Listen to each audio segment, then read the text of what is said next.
Welcome to Principles, the compass of sales. How do you take control of a conversation? So when I first got started in sales, my mentor at the time, and I'm not a huge fan of using the word mentor just because it's a little bit washed out nowadays, but I guess that's, for lack of a better term, how I would describe him. He taught me a lot of what I know about sales. The very first thing that he ever taught me and that he deemed most critical to teach me was this principle here, so I found it a good place to start myself when going over principles. It's fundamental to every sale, so much so that when you start in sales, you're given a script, and that script is full of questions. The problem is most people don't know why they're asking questions, therefore they're asking the wrong questions. So why do we ask questions? The idea of asking questions to lead a conversation began with Socrates, as far as I know. Socrates was a Greek philosopher who expanded his students' views through a self-constructed methodology that consisted of asking questions until a contradiction was exposed,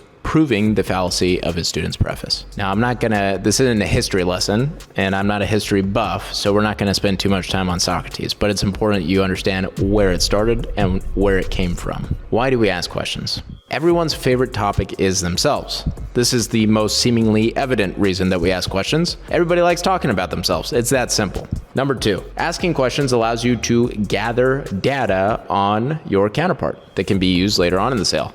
So typically, when I hop on a sale, the beginning of my sale is all open-ended questions. I'm asking a ton of open-ended questions at the very beginning of my sale, and then I get to more concise questions later on, but the entirety of the sale is all questions. It's all questions. And the reason being, we got through two of them, but the third's the most important. Number three, there are parameters on how a question can be answered. Therefore, you can lead your counterpart to a predetermined conclusion using questions. That sounds super confusing. Here's what this means in practicality. If I ask you a question, for example, I asked my beautiful wife over here, Colette, what were you doing this weekend? And if Colette tells me, well, Mateo, I like pink elephants, she's no longer answering my question, which means there are parameters around how she can answer my question and still be answering my question. Parameters around something means that it can corral something into a certain direction.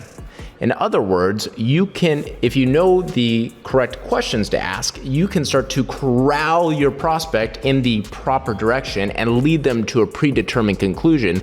In this case of a sale, it leads them to a sale. So number four, not only are we leading them there, but once they've arrived there, because you didn't just do what most salesmen do and do the ultra high level sales pressured techniques to get them to arrive at that conclusion, but you actually ask them the proper questions with the parameters around them to lead them to that conclusion.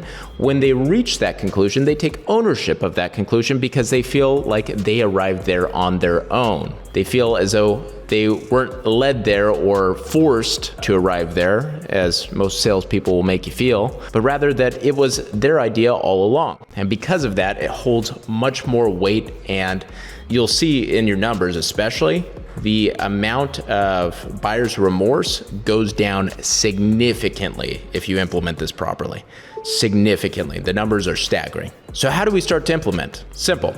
All you're going to do is reverse engineer the exact steps that you took in your brain to arrive at that conclusion. In other words, your product or service hopefully is worth buying. Go through the same steps in your head that got you to arrive at the conclusion that your product or service is worth buying, and reverse engineer them and then turn them into questions. I'm going to see you in the next slideshow here.